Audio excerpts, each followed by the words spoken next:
Evan, welcome to the Deep Life. Thank you so much for having me. I'm excited to be here, and I'm glad we're as we mentioned before, it all works in divine timing in terms of when we get to collaborate. So yes, thanks for having me, guys. Oh my gosh, I get so excited talking about anything pertaining to the universe, consciousness. So I can't wait to dive deep into this conversation. Yeah, I think this is gonna be awesome. So Evan is somebody who we've seen on social media. We've had the privilege of listening to your podcast a bunch of times. But yeah, for anybody who doesn't know who you are, why don't we start out with, you could just give a little bit of background and how you got to the point where you're at now and see what happened. Yeah, absolutely. I mean, that who you are question is always so funny to me because I feel like it changes on a day-to-day, like moment-to-moment basis. Like, wow, who am I? Like that's a profound, loaded question. But I guess some of the general stuff. Yeah, right. It's uncovering more each day. Know thyself, right? Do we truly know who we are? I would say, I come from a teaching background originally. So I've worked a lot in education, and I was working a lot in schools. And one of my early, I would say, teaching jobs was in it was social emotional disability. So working with all the kids who are outside, working outside the box, and they have behavioral challenges, things like that. So that kind of gave me it was interesting because we took a very spiritual approach on how we actually dealt with all those children. And I was kind of on the beginning of my own spiritual journey at the same time.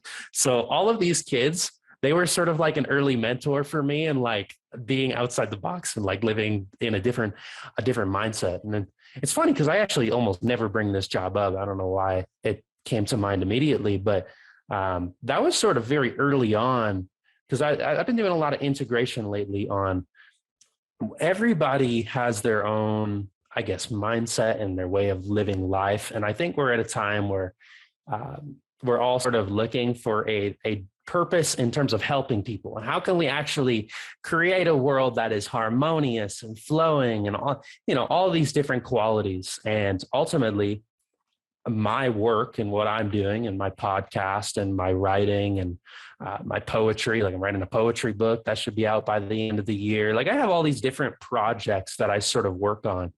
But ultimately, I would say at the end of the day, what I do, whether it's online or in an in-person space, and it sort of just all comes back to being present with individuals, being in my own heart space, and being able to be compassionate and listening, and really taking a mystical, I would say, lens on the way I look at the world and my own relation to it. I feel like we live in a society where we have been conditioned to have veils of illusions over our eyes, right? And we don't really see the world as the world is. We see it through our own neuroses and delusions most of the time, right?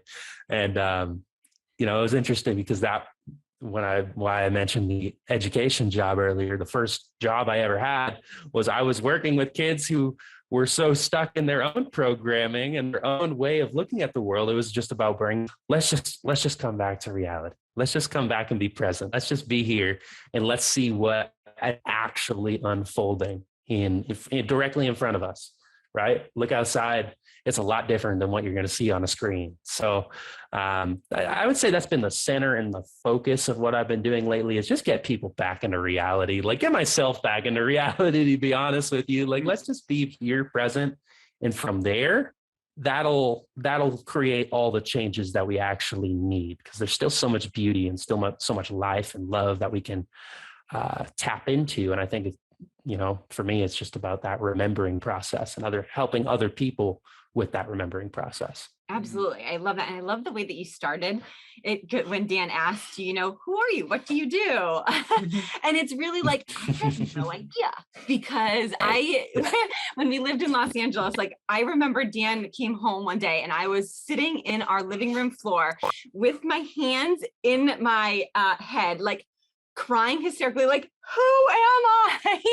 Because exactly you were yes, I can laugh about it now, but it's something that's happened multiple times, because exactly like you're describing, it resonates so much with me. And I think Dan too, I don't want to speak for him, but when we're indoctrinated into the school system, that this kind of matrix of reality, we have those veils put on us, and we're taught in a certain way, do this, do that, go to school, go to college, then get married, then have kids, then you work, and then you retire. And it's like this trajectory that seems good until it doesn't work anymore. And you have midlife crisis, and you have people who have mental health disorders and are just severely depressed and just not knowing who they are.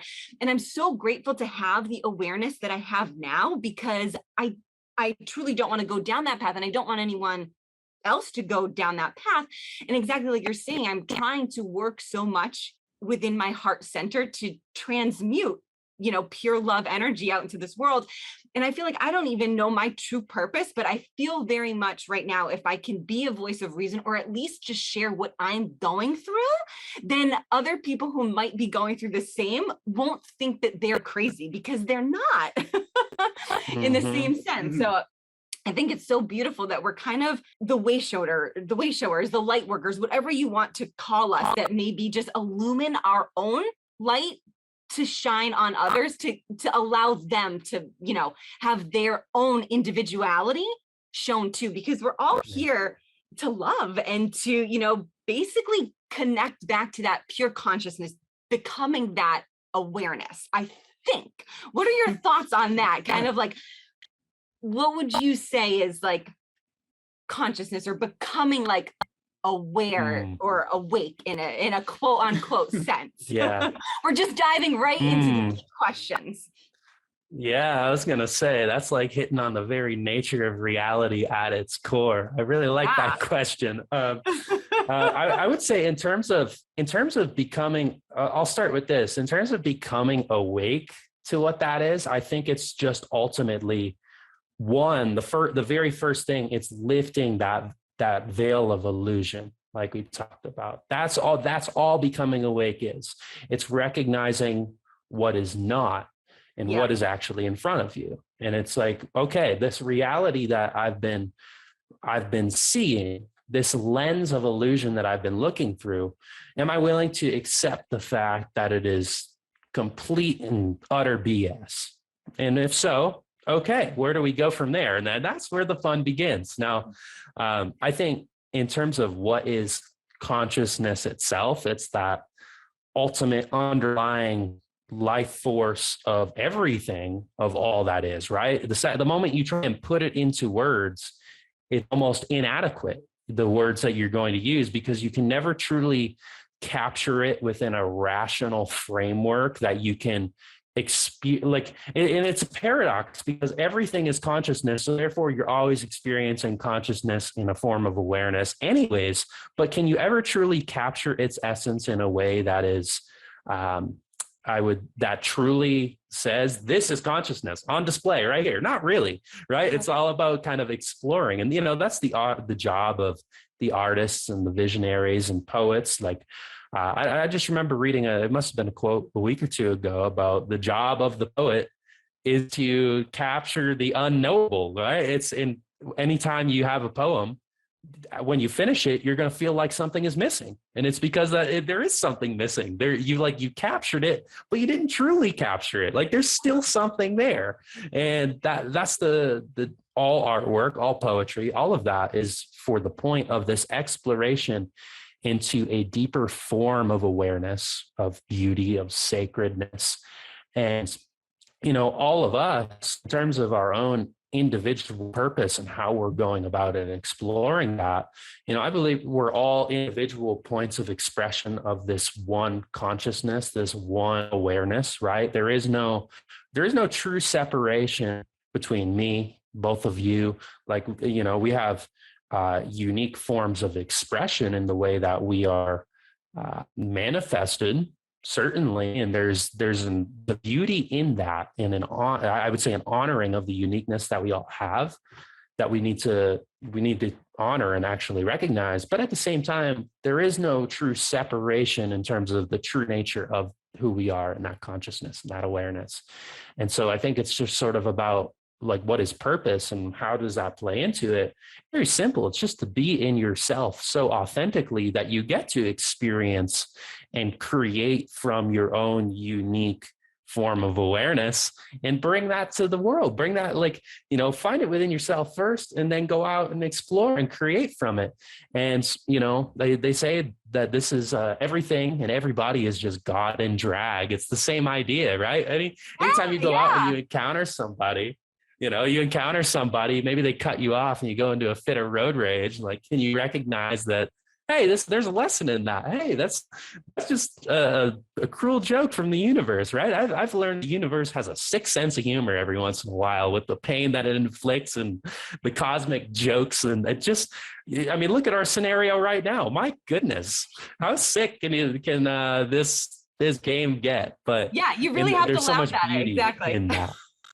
Right, exactly. And so, I think it's just all about recognizing that. And in a way, when you can sit in that space and like kind of have a laugh about it at the end of the day and really hone in on what this life actually is, it kind of takes the pressure off you in a lot of ways. Like, not that the outcomes don't matter and not that there isn't injustices and not that there isn't things that we should work to strive and change, but you kind of recognize the infinite nature of consciousness itself, right? Consciousness can't be destroyed. Even if we destroy ourselves, consciousness in itself is not going to be destroyed. So, that in itself, we can't truly end this game, I guess. And that kind of puts things into perspective for me, at least, that, well, okay, like we're going to do our best here. And whatever comes from me being in a space of heart-centered awareness and, committing to that, ultimately I can live with that, whatever the result of that is. So, and I think if we can all do that, we're bound to create the changes that we're looking to create ultimately, because change is going to happen whether we're conscious of it or not. It's just if we're going to be the ones who are consciously guiding it. So it's really up to us. That's so beautifully answered. You touch on kind of like another paradox there, where it's like everything, nothing matters, but also like nothing is insignificant at the same time. Yeah. It's like you said, like we're gonna die. Like this body is just a rental. This is just, it's like a hologram of star matter or whatever, the same elements that make up everything. It's mostly empty space. But it feels so real.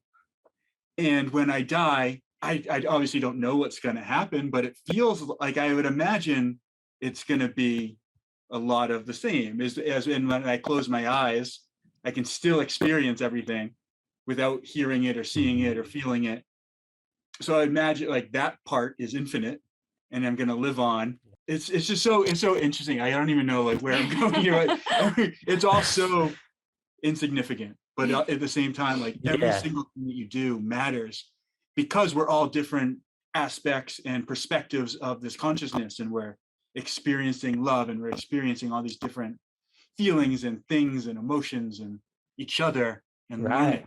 And it's like, if it didn't matter, why would we be here in the first place experiencing this, right? So, and it's interesting because I've thought a lot about what happens after death and really meditated on that. I had one, it was a dream where I actually I experienced all these different lifetimes and like past lives, and I experienced birth and death and almost every feeling imaginable, different forms, right? And it was interesting because it gave me a really good perspective on almost kind of like how you mentioned, this is a temporary body. This is a temporary experience. Like each life, I think, it's my belief we continue to go on some sort of progression on a soul level, right? Because we are energetic beings at our core. Energy cannot be created nor destroyed. If somebody really wants to trust science, that's scientifically proven, right? Yeah. So you can put that in a materialist science paradigm if you want.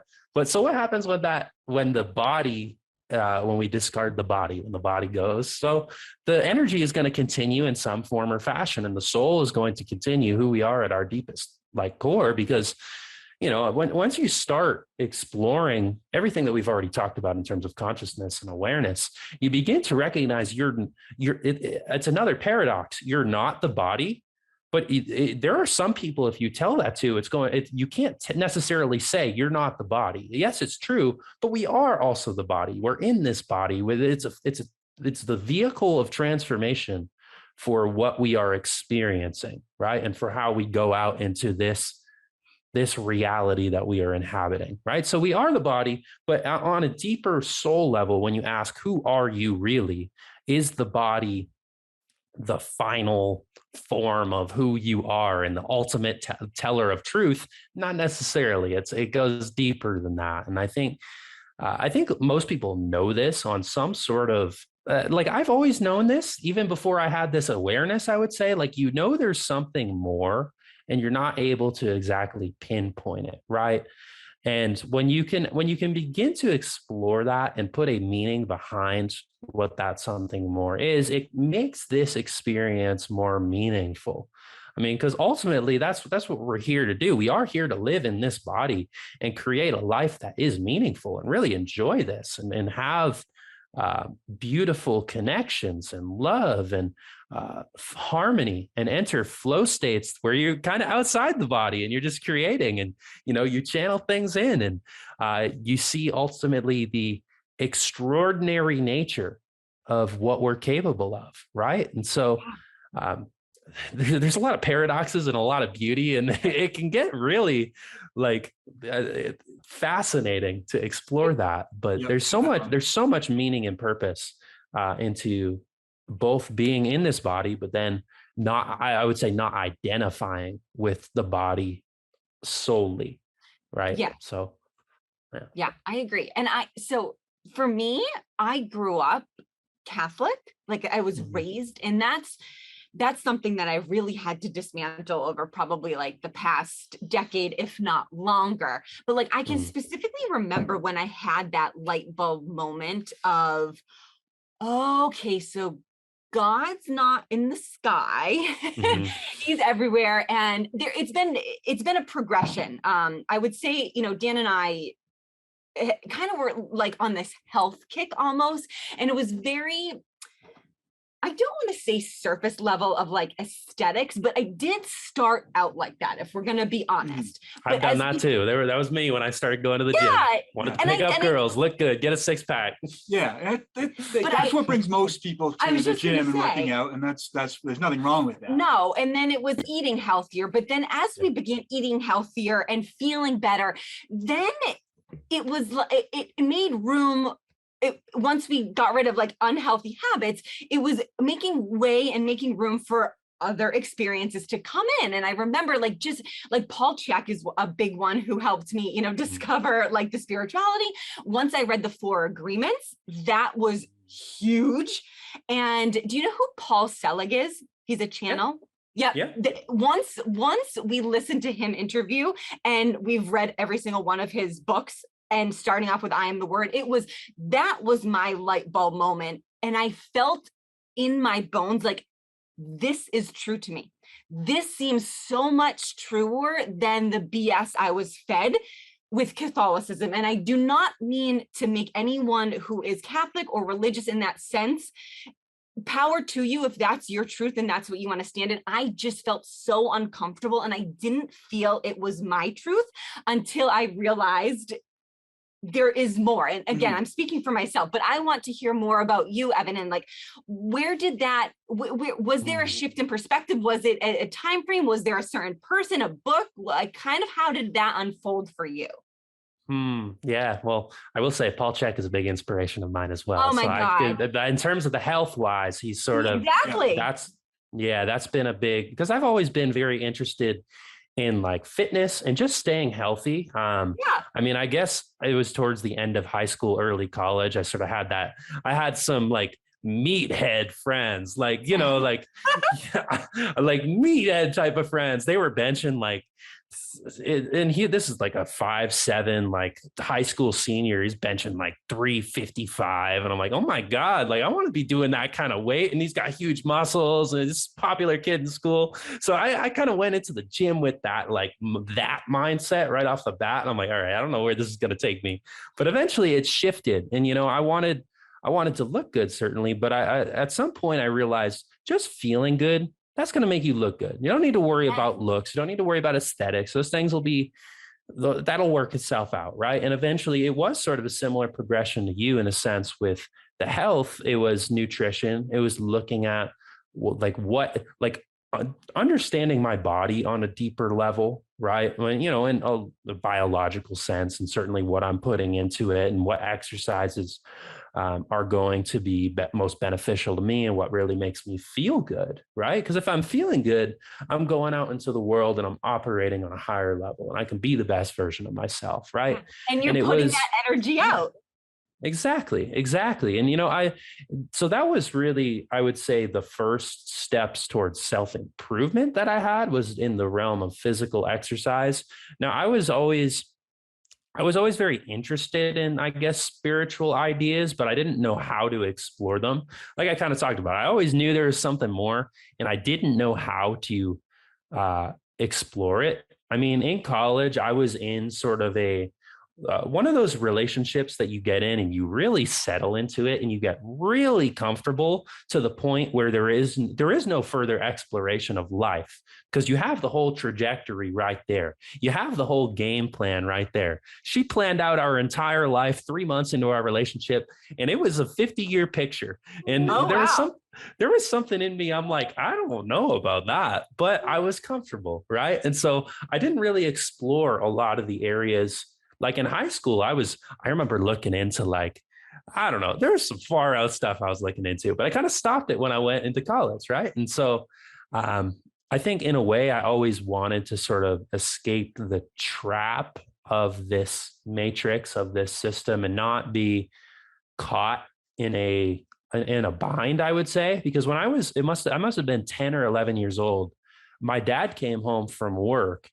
And he told I don't know why this stuck with me like it did, but it was just kind of a casual conversation. He's like, oh, one of my coworkers, I don't know if it was a son or daughter, but one of my coworkers' kids, they committed suicide and they were in college. And the reason that they committed suicide was that they couldn't imagine themselves living in the 9-to-5 role, working some cookie cutter job, going on this kind of traditional life path. And I'm like, wow. I didn't really articulate this then, but even then when I heard that, I'm like, oh man, that sounds like that's me. I don't want to do that stuff either.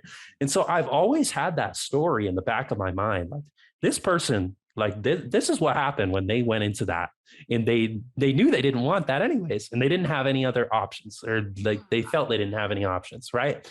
So I've always kind of been like, how do I not become that? How do I not go into that sort of and like feel like I need to resort to that level of escape from life, right? So yeah. I've always kind of looked for ways to not be on the traditional path. And it was going into my senior year of college, I needed a summer course, a college credit. And so it was an intro to counseling and psychology. And so I'm an education major, but I kind of wish I had taken more psychology courses now because of what I learned, but I was going into it and it was in Costa Rica. So I was kind of going into it with the mindset of like, oh, I can go down to Costa Rica. I can like party. I can vacation for a few weeks. Like this is going to be great. Like it's going to be phenomenal.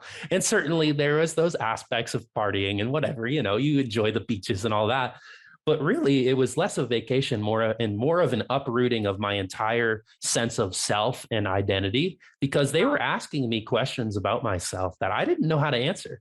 And so I had experiences, and we were getting energy work done. And I had just things I had never experienced before, so far outside the realm of this matrix, of this way we are conditioned to live within, that just couldn't be explained in the rational mind. So many different experiences. Mm-hmm. And I just kind of had that knowing of this is it. Like, this is reality. Like, I don't know what this is, but it's definitely real. So I love it. coming back from that trip I mean, there's a lot of integration work you got to do, and how you actually, it's like, I don't know if you could, how much into psychedelics and you guys are into, or what, if you've explored it, but a big concept in the psychedelic experience is you go into the trip and you have these profound experiences, but all right, now you're back in reality. What are you going to do about it? Like, how are you going to integrate it? Right. And it was that same exact process for me. And like, so over the years since, it's been, I feel like I'm still integrating that experience, like, in a way. Right. But it was sort of the opening of the door in the spiritual sense. And it kind of connected, because all of these areas interconnect, whether it is physical health and fitness, or it is, the esoteric knowledge and spiritual understanding. All of this does connect. Yeah. So I've been finding ways to interconnect all of them and sort of just remember the totality of who I am, instead of just being, oh, I'm a strong physical person. Like, yeah, I have capabilities in that, certainly, but I'm also this, and I'm also this, and I'm also this, and it all connects into this larger picture. So that was sort of I would say, if there's one moment, it was I guess it was what I mentioned, the few different moments, but the Costa Rica really turned me up on my head for a little while. And it was kind of funny because I came back to college my senior year, and I quickly gained the reputation of the person of like, oh, he went on a trip and found himself, like, oh yeah. that sort of stereotype. And I'm like, yeah, maybe I am living that stereotype, but I don't care. So yeah, stereotypes exist for a reason. Exactly. That's awesome. That's beautiful. Yeah, and it sounds like such an amazing trip and class. Profound. I look forward to the day I go back to Costa Rica, because I'm sure there will be more to learn and experience once I go back down there. Yeah, that's beautiful. And I just love that you said too, even though this was however many years ago, you're still integrating it. And I think that if someone's maybe new to this journey or looking to become more spiritual or whatever, seeking more answers, whatever, it can sound daunting in that sense of, oh, wait, you're still going through this? And Dan and I are still going through things too. And I'm not upset about it though. You almost have to have that, a little bit of the veil lifted and a little bit of awareness to realize that the universe is giving you opportunities to continue to grow and evolve through your soul's path and evolution, whatever that may be, because we're all different in that sense. But that's what makes it exciting. Because once you get to almost like, we'll call it a level, you get to one level and you've integrated a couple things that you need to work on, then the universe is going to provide you with other scenarios, whether that be people or places or circumstances, to again, almost level you up to continue that journey. And I feel like that's what I'm certainly going through right now. And I think that Dan is almost just an extension of it. And I'm grateful to have the awareness, because before I had an inkling of how the universe works in a sense, and again, I'm still learning, but through the consciousness, I feel like I'm no longer a victim. I feel like I'm in this, we're in it together, right? I'm not separate. Everything that's happening to me is happening for me. And that has been such a huge eye-opener for me, that the past couple months, I feel like have been the most challenging I've ever gone through in my life. Like I was thrown back into my childhood home where I'm an only child, and I had to leave. I had to leave about after college. Like that's basically, I went to college, and then Dan and I moved to California, and we were happy as clams. We discovered ourselves. We became the people who we are now. But through the spiritual journey, I have to remember that I keep asking the universe to give me the opportunities to continue to grow. Now, did I think that they'd bring me back to my hometown and living with my mother and stepfather? No. But to take a step back, I'm so grateful to be going through this, because I have had so many eye-opening moments that I can just feel myself exploding with more questions and more to come. Like I don't think that this is, I'm really trying not to be the victim. I'm trying so hard to like have that awareness of, okay, what's next? I integrated this. I can kind of move forward. And I think that people do tend to get stuck in that victim mentality where if a circumstance happens to them, the initial response is, oh, woe me, I'm just going to go and loathe. Now, again, like I'm labeling people and I shouldn't, but I just want to get your take on it because it's so empowering to have this perspective. Okay, something really shitty happened, but I'm going to learn through this. I'm going to learn through this and grow from it, because if you don't, the universe is just going to give you the different scenario to see if you can learn and go through it in a different way. Exactly. Well, and that's sort of the cosmic giggle we were talking about earlier. Yes. It's like, you want to grow. Okay. Yeah. You're going to grow. I'm going to put you in a scenario where you got to grow. And so, we want growth, we want change. And it's like, all right, now am I willing to sit in my own bed that I just asked for and I just made and deal with the circumstances of life that is going to spur change, right? And so it's fascinating because I've definitely taken a similar journey in a sense of I lived as a victim for a long time. And I don't know what even a victim of. I think just the reality of the world. That's what I think a big part of this system that we're living within, it's not an external. The system is not external. The matrix is not external. It's all internal. And it's all about internal victimhood. It's all about internal self-sabotage. And so it's hard to fight the system because really you're just fighting yourself. You're fighting your own temptations. You're fighting your own desire to self-sabotage and be a victim and live in this frame of awareness where life is happening to us instead of for us, right? And that it does take significant, I would say, courage and bravery to be willing to find comfort and to find peace in a space of pure chaos, in a space of, it feels like the walls are crashing in around me, but can I still be with it? Can it still be cool? Can I find stability and grounding in the midst of fiery hell? And, I think we're all being asked that in a lot of ways right now to find a deeper sense of stability in a chaotic scenarios, I would say. I don't think the world in itself is inherently chaos. I think there are elements of chaos to it. There is unpredictability. There are things that we're naturally not going to be able to control, and nor should we try to control. Right. But I certainly think that the ruler, the ones who created this system, are adding more chaos than is needed. Certainly. That I think that's without question. But I think a big part of the spiritual journey is the willingness to sit in suffering and when you can sit in suffering and you can find peace within suffering, is it truly suffering? Suffering is a byproduct of the mind. It's all about your own internal perception. And there is going to be pain. There is going to be heartbreak. There's going to be trauma. You're going to lose people in life. I mean, one of the most difficult moments I had in my life, and I share this story often now because again, another experience I'm still integrating, but I'm grateful for having it happen. Looking back, when I was 19 and I was in my first year of college, my dad ended up getting stage 4 lung cancer, right? And he was in the ICU for the last few weeks of his life, couldn't talk, on the breathing tube, bad stuff, right? Perceivably bad stuff.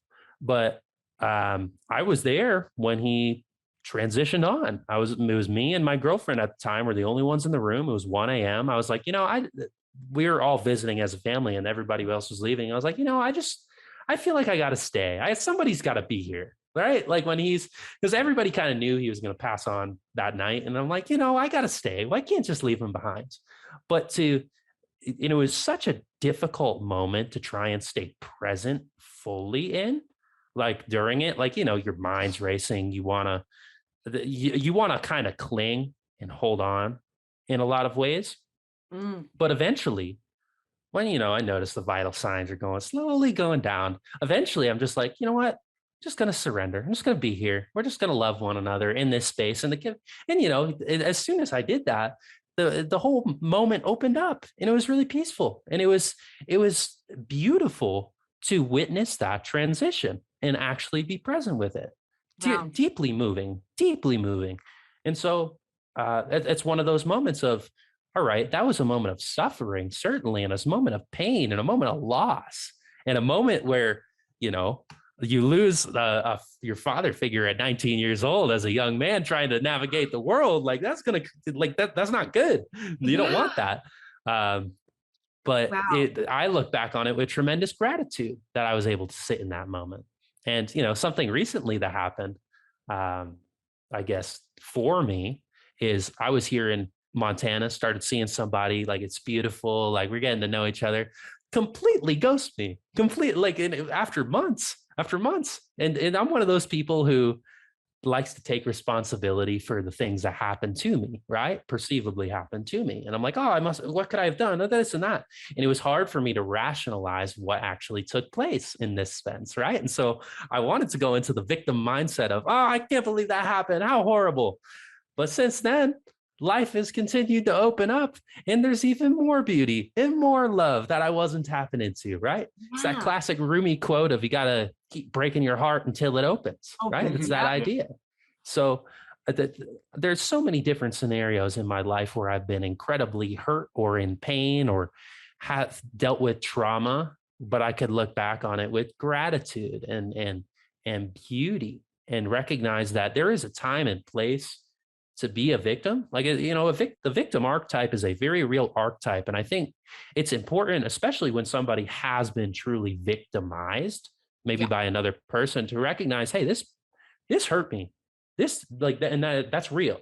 And to acknowledge that and integrate that, but then not to solely identify around the trauma, around the pain, around the heartache, and become bitter and resentful within that and afraid to let go of being the victim, because that means you have to change. And that means you have to grow and expand from the experience instead of, and actually deal with it head on. So ultimately, I think being the perpetual victim, it's a way to cope with the harsh realities of this world and the scenarios that comes with life every once in a while. But like you said, it is those moments of pain, and then it is those moments of loss that are ultimately going to create a life that is more meaningful. And it's funny because I remember, in terms of the person who ghosted me, the first day I remember seeing a meme on Instagram. And I ended up saving it that day. I'm like, oh, that's funny. And I kind of had an inkling in the back of my head. I'm like, this is funny. But it said, when God sends somebody in your life, it's like a love partner. When God sends somebody in your life for the sole purpose to hurt you and build your character development. And it was like one of the meme faces. And I'm like, oh yeah, that's funny. That's funny that this is showing up right now. So, also, but you kind of works, which is probably what you needed to see. Like, okay. and right. And it's one of those things. It's like, and you can have that awareness of, anytime you go into love, right? If you're going to love somebody and you're going to form a relationship with somebody, what is the only way love can end? Right? Love is infinite in its nature, but it's either going to be death or it's going to be heartbreak. Is that all there is? Or it's going to expand into something new and maybe we can't predict it. But if you're looking at a pessimist side, it's only death or it's heartbreak. Is that going to prevent you from loving people? Right. No, the joys and the beauties of love are so that it's worth everything that comes with it. Even if you're going to look at that end, that perceived end. I think ends are kind of an illusion anyways. It's just sort of transformation, but you could look at it in that way and say, yeah, you're not going to not love somebody and not be in relationships with people, whether it's romantic or just friendship, because it is going to it might cause pain at some point, but that can't prevent us from stepping into things like love and beauty and sacredness and all of these different areas of life where makes life worth living, even if we have to put ourselves at risk of greater potential pain. Yeah, there would be no joy without pain. We wouldn't know what it was. We wouldn't appreciate joy. But even like in the moment, that heartbreak is miserable. But if you pull back enough in the bigger picture, it's another step, and it gets you to where you are. So like even now you're talking about experiencing your father transitioning out of this world, and you talk about it, like, it sounds so beautiful, and I'm sure in the moment, like, there was so much pain and heartbreak, and that was terrible, but also you're able to step back and look at the way that that moment changed you, and that how that experience has affected you, and no matter what, Yeah. Yeah. through a big enough lens, everything is good, because everything brings us exactly to where we need to be. Mm-hmm. Yeah. I think that's Exactly. beautiful. Yeah. And I think that there's an element, kind of as we were talking, instead of, running towards the victim mentality, you're standing in your power because you know that there's a deeper meaning for this. You know, it's going to help shape your reality if you're looking at it as a positive. And I know that that's easier said than done, and that does come with lessons and integrations, but that's kind of like where I want to go with, we create our own reality. Mm-hmm. And that in and of itself is going to be a sentence that, people are going to be like, what are you talking about? But it makes sense if you can really internalize what you had said before, Evan, that everything is within us. The external world is coming from within us. And that is so powerful. And that's another thing that I find has really helped me, because I was stuck, like you said. I think we all can admit that we at some point in our life, we had fell to the victim mentality. But in that perpetual state, you're informing the universe, I'm a victim, I'm a victim, I'm a victim. So the universe is saying, okay, you're a victim. I'm just going to give you more of the scenarios to be in that victimhood. And I couldn't take that anymore. I was like, nope. All right, I'm done with that. I'm in my power.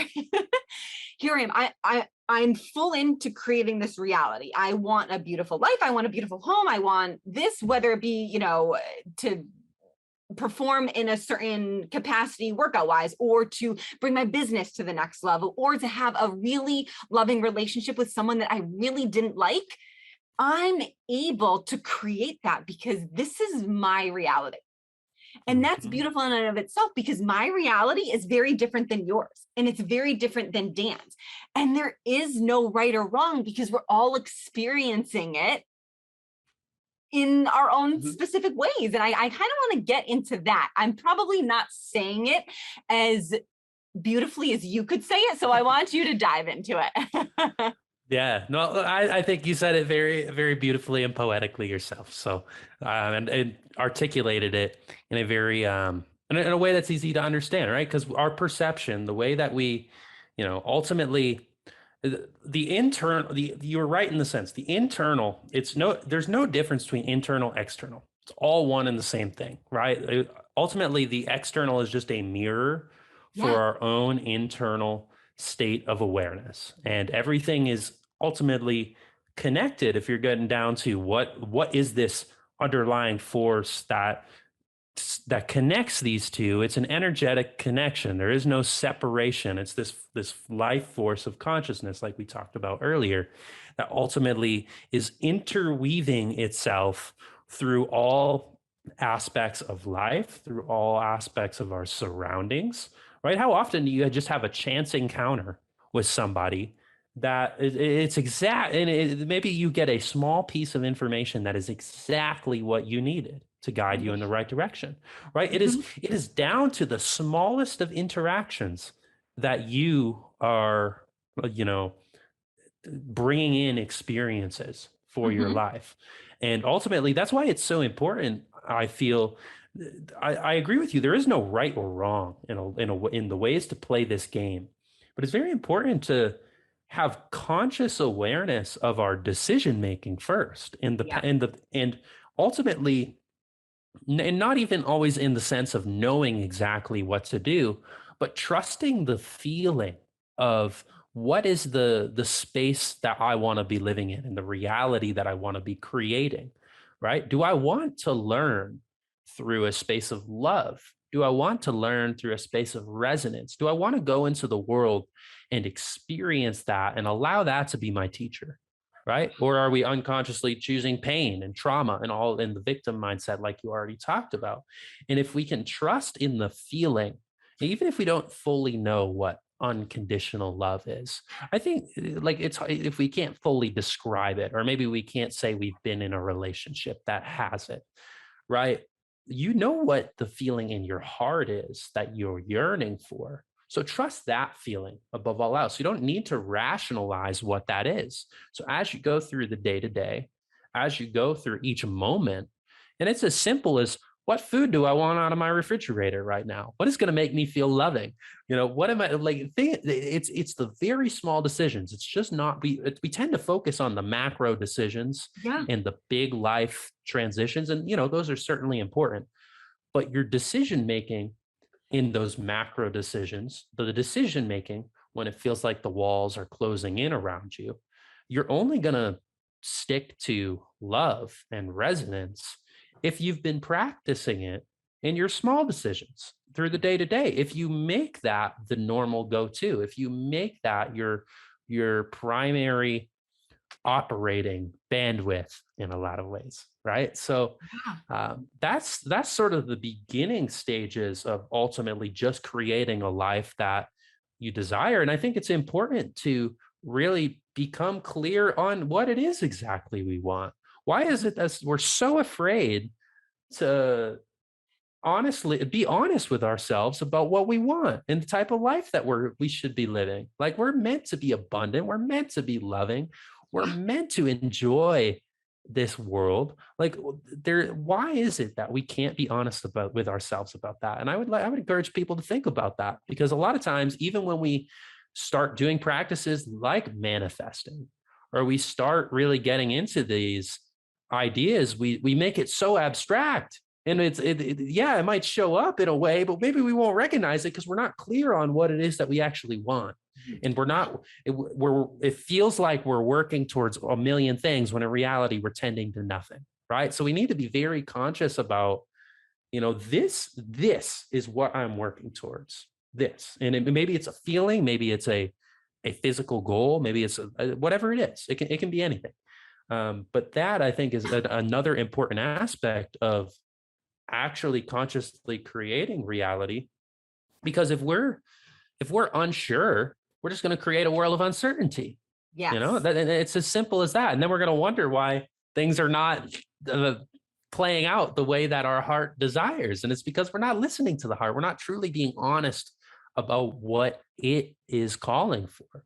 And, I believe that dreams that aren't considered crazy, ideas that aren't considered crazy by other people, those aren't big enough. Like, we actually really need to think huge, way outside the box, way outside of what we're comfortable with, and make that be, I don't necessarily believe in the idea of the destination, right? Don't make your life centered around the destination. Again, there we go, more paradoxes. Like, dream big on the destination. Yeah. But then once you dream it, and once you know that's what you want to work towards, what is going to be the feeling that would bring? What is that feeling? Start embodying it. Start it like it's already here, right? And then take joy in the process of doing it. Because once you achieve it, you're just going to have to let it go anyways and come up with something new, or continue on a new evolution with it.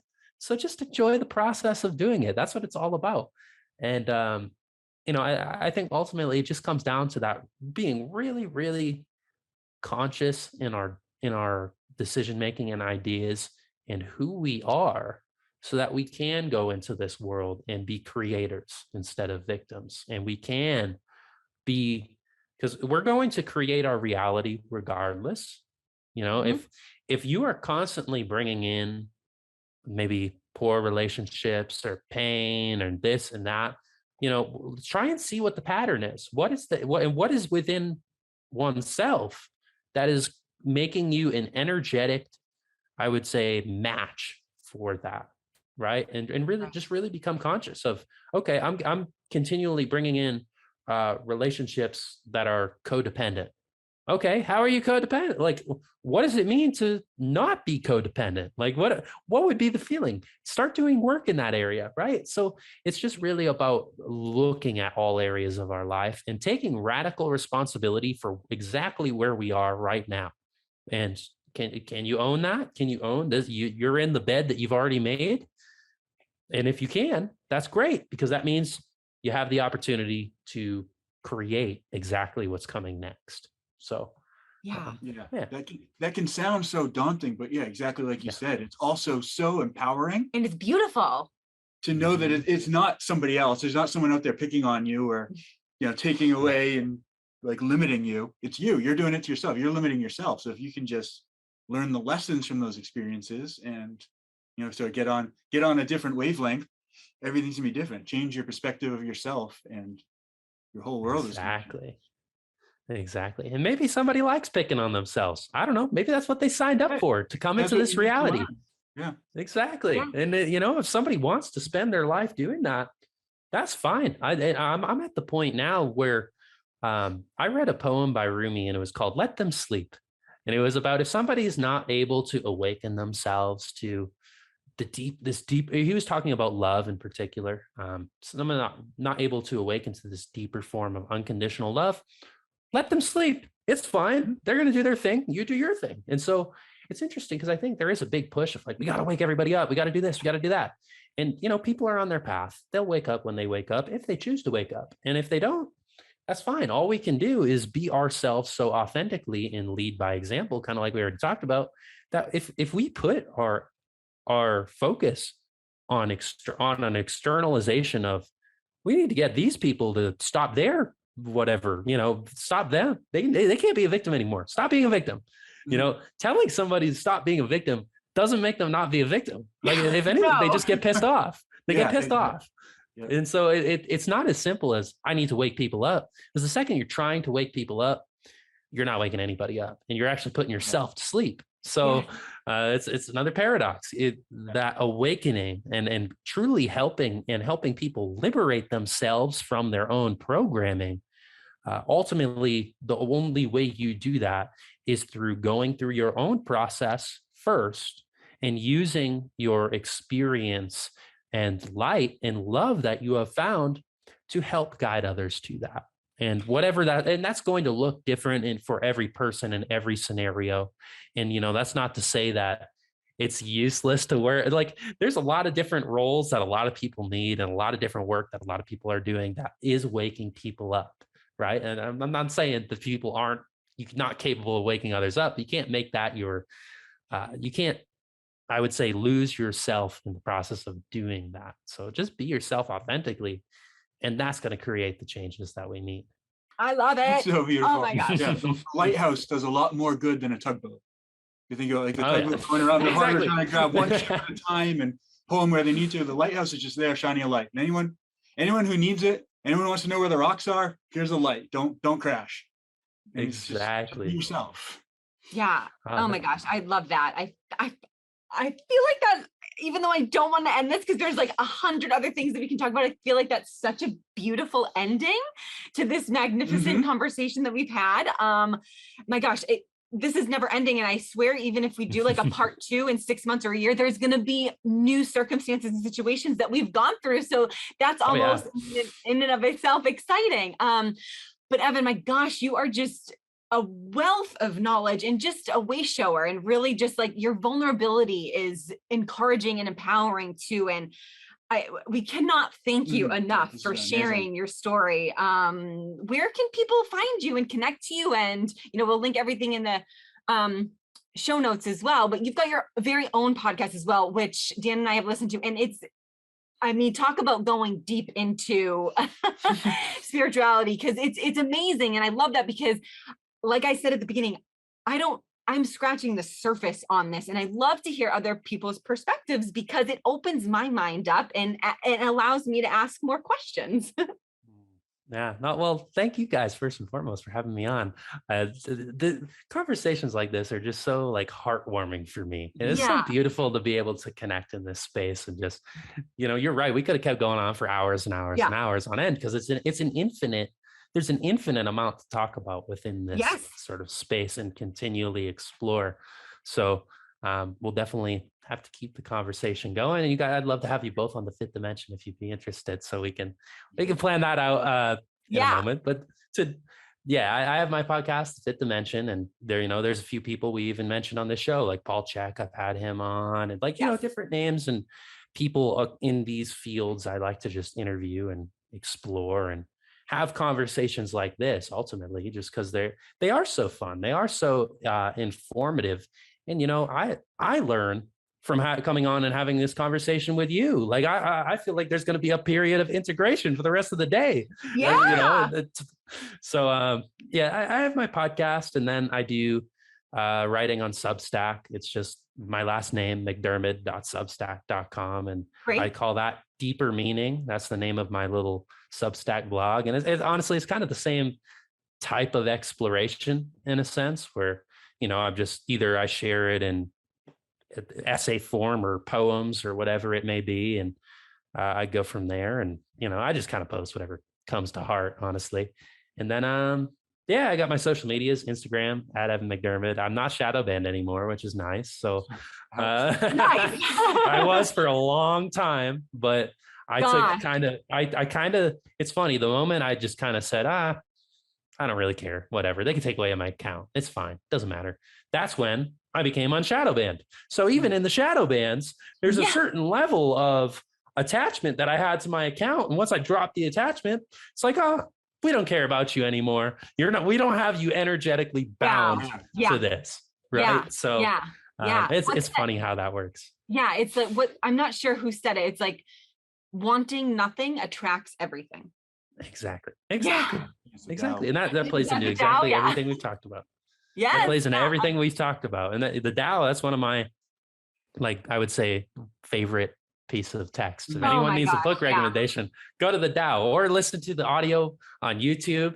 Wayne Dwyer, my gosh, good stuff. Yeah. Yep. We just listened to it. I have the book, and literally you just open up. All you need to do is open up a page, whatever, the universe wants, that page, that's what it is. And they're just profound sentences that are so deep and meaningful. Every time I read, I get more out of it.